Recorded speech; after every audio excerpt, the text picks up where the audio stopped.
पहली बार वो बच्चा अपने पिताजी का नाम लिखता है, अपना नाम लिखता है। जब पापा मम्मी उसको देखते थे, अच्छा ये मेरा नाम है, क्योंकि उन्हें भी पढ़ना नहीं आता था, तो उन्हें लगता है नहीं मेरे बच्चे को पढ़ना चाहिए, वो भाव वहाँ से आता था। एक पेड़ इतने फल नहीं दे सकता। जब टीचर खुश रहेगा तो बच्चे भी खुश रहेंगे। 100 रुपये, 200 रुपये, 50 रुपये दिन का कमा लेगा, 20 रुपये भी कमा लेगा तो कमा लेगा। नमस्कार, TV9 भारतवर्ष देख रहे हैं आप। मैं हूं अरुण सुंदराल। आज हमारे साथ स्टूडियो में ऐसे मेहमान मौजूद हैं जिन्होंने शिक्षा के क्षेत्र में बहुत काम किया है। यजत द्विवेदी जी, TTF नाम की इनकी फाउंडेशन है जो गरीब बच्चों को शिक्षा प्रदान करती है।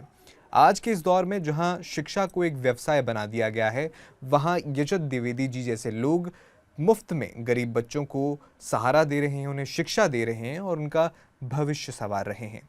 यही वजह है कि खुद राष्ट्रपति द्रौपदी मुर्मू जी ने भी उनकी तारीफ की है। बहुत बहुत स्वागत आपका TV9 में। आपको इस दिशा में काम करने की प्रेरणा कहाँ से मिली? शुरू से ही मेरा जो एक पक्ष था वो सामाजिक कार्य के लिए, मतलब उसमें झुकाव था। 2013 में मैं एक बच्ची से मिला जिसका नाम था जुबेदा। वो स्टेशन पे भीख मांगती थी और उसके थाली में लोग पैसा फेंकते थे, लेकिन उसके हाथों में किताब होती थी। उसने कभी पैसे की तरफ देखा नहीं। तो मुझे, मतलब मैं अपने दोस्त के घर जाता था टीवी देखने के लिए, स्टेशन के इस तरफ से उस तरफ। मुझे WWE देखने का बहुत शौक़ था, तो मैं जाता था जब भी, तो वो लड़की मुझे वहीं दिखती थी, वहीं बैठी रहती थी। तो एक दिन गया, 2 दिन गया, 4 दिन गया, 6 दिन, वो वहीं बैठी किताब लेके पढ़ती रहती थी। तो एक दिन मैंने उसके पास गया, मैंने पूछा कि बेटा तुम स्कूल नहीं जाते हो क्या? तो उसने बोला नहीं, स्कूल नहीं जाती हूँ, लेकिन मुझे पढ़ने का बहुत शौक़ है। तो मैंने उस दिन तो ध्यान नहीं दिया। फिर मैं जब अगले हफ्ते वापस गया तो वहीं बैठी थी।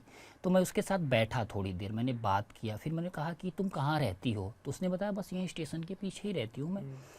तो जब हम वहाँ गए तो देखा छोटी सी झोपड़ी थी, उसकी माँ थी, पापा उसके थे नहीं। तो फिर माँ से बातचीत हुई तो उन्होंने बोला कि पढ़ाना तो चाहते हैं, लेकिन न तो माहौल है, न तो जानकारी है, और पैसे का बहुत ज़्यादा अभाव है।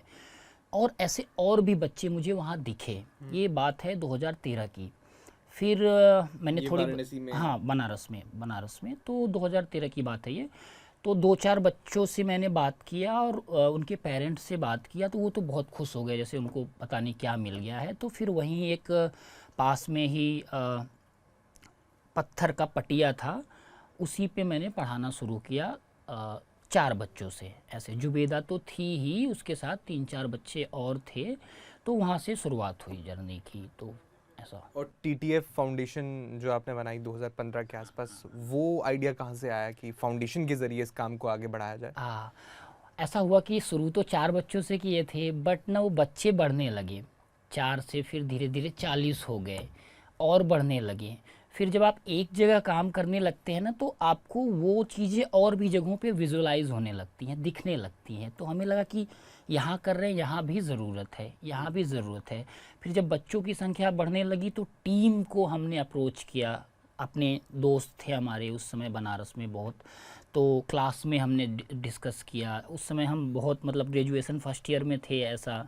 तो फर्स्ट ईयर सेकेंड ईयर में थे, तो बहुत सारे नए नए बच्चे आए थे, जर्नलिज्म करने आए थे। तो बड़ा जोश था सबके अंदर कि ऐसा कर देंगे, वैसा कर देंगे। तो लोग मिले। फिर धीरे धीरे फिर हमें लगा कि अगर हमें एक्सपेंड करना है तो हमें कहीं ना कहीं एक ऑर्गेनाइजेशन बनानी पड़ेगी, क्योंकि कहीं ना कहीं नीड लगने लगी।